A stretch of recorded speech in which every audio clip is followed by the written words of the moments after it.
Imagine a world where the price of a cigarette pack is so high that teenagers think twice before picking up the habit. A world where sugary sodas cost enough to make you reconsider water as the better option. A world where alcohol is taxed in a way that not only funds public health programs, but also discourages excessive drinking. Now, what if I told you that this isn't just a theoretical utopia, but something already happening in many parts of the world? The concept of sin taxes, those levies placed on products considered harmful, like tobacco, alcohol, and sugary drinks, has been a controversial yet powerful tool for shaping public behavior.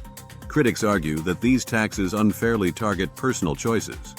But the data tells a different story. Take tobacco, for example.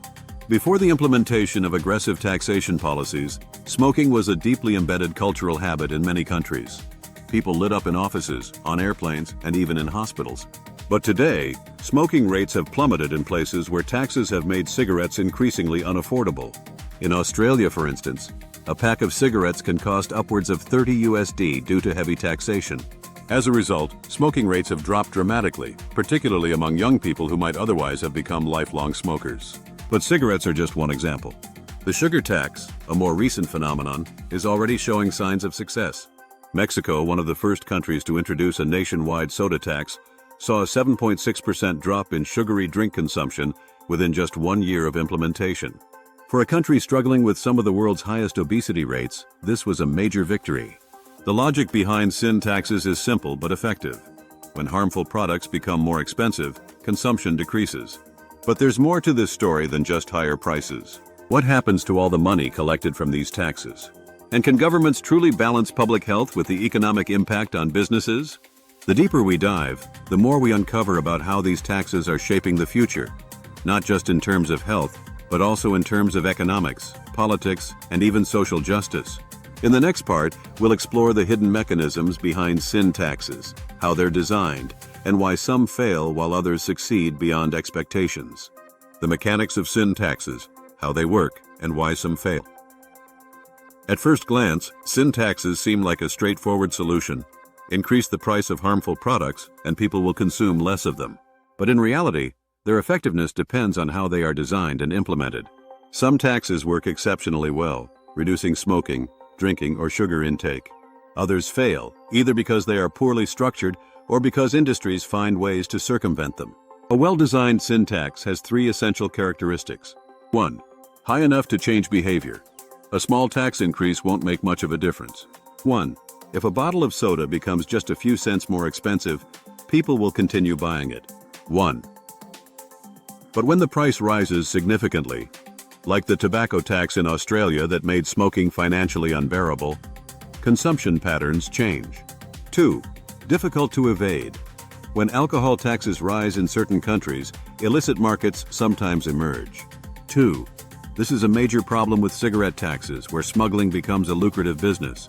2. If people can get the same product illegally at a lower price, the tax loses its effect. 3. Revenue reinvestment.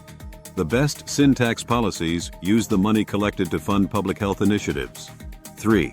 For example, the UK's soft drinks levy directly finances programs that promote healthier eating in schools. 3. When the tax revenue is used to fight the very problem the tax was created to solve, the impact is multiplied. But what happens when these principles are ignored?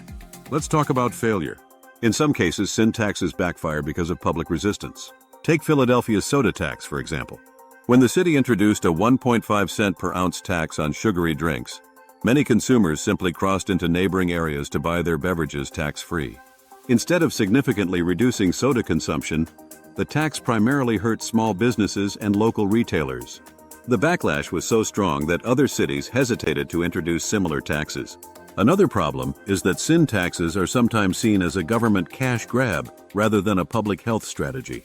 If the money raised disappears into general government funds instead of being used for health programs, people become skeptical of the tax's true purpose.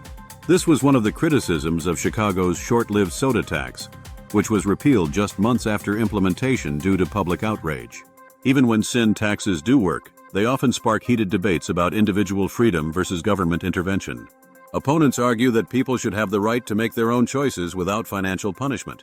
Others believe that lower-income communities are disproportionately affected since these taxes target products they consume more frequently. This leads to a difficult ethical question. Is it fair to impose higher costs on certain groups in the name of public health? Despite these challenges, many governments continue to push for sin taxes because their long-term benefits are hard to ignore. But here's the bigger question. What kind of future can these taxes create? If they truly succeed, will we see a world where tobacco, junk food, and excessive drinking become relics of the past? Or will industries continue to adapt and find new ways to keep people hooked? In the next part, we'll explore what the future holds for sin taxes, how new technologies, shifting consumer habits, and corporate strategies could change the way we think about them forever. The future of sin taxes, a battle between public health and big business. As sin taxes continue to expand across the world, the question remains, will they shape a healthier society, or will industries find new ways to counteract their impact? One thing is clear, governments are not backing down. Countries are now experimenting with AI-driven taxation models, where data is used to predict consumer behavior and set tax rates dynamically. Imagine a system where taxes on harmful products adjust in real time based on their consumption trends, making them more effective at changing habits. At the same time, industries are fighting back harder than ever. The tobacco and soda industries, for example, have mastered the art of adaptation. When cigarette taxes skyrocketed, they shifted toward vaping. When sugar taxes hit soda companies, they started reformulating their drinks to avoid being classified as taxable. In some cases, companies have even absorbed the cost of taxes temporarily, just to prevent consumers from changing their habits. Another emerging challenge is consumer psychology. While some people reduce their consumption due to higher prices, others become more resistant. Studies show that certain groups see sin taxes as a form of government overreach, which ironically makes them more likely to continue buying the taxed products as an act of defiance. And then there's the biggest game changer, the rise of ultra-processed, engineered substitutes. With new regulations limiting sugar and fat, food and beverage companies are shifting toward artificial replacements. But are these alternatives truly healthier, or are they just another loophole? In some cases, sugar-free or low-calorie products can still lead to metabolic issues, raising concerns that sin taxes may not be attacking the root of the problem, our addiction to hyper-processed food. So, what's next? Sin taxes have already reshaped the way we consume alcohol, tobacco, and sugar. But their future will depend on how effectively governments can keep up with corporate strategies and evolving consumer habits. Will future policies expand into new territories, taxing not just sugar and nicotine, but also processed foods, carbon emissions, or even social media addiction? Some experts argue that excessive screen time and digital addiction could be the next major public health crisis, raising the possibility of attention taxes on social media companies. Or will the pushback from industries and consumers eventually lead to the decline of sin taxes, forcing governments to find other ways to promote public health? One thing is certain, the war between public health and big business is far from over. Sin taxes are just one weapon in the battle to influence consumer behavior. Whether they will ultimately succeed or fail depends on how well they can adapt to the ever-changing landscape of modern consumption. What do you think? Should governments expand sin taxes, or do they unfairly punish personal choice? Let me know in the comments.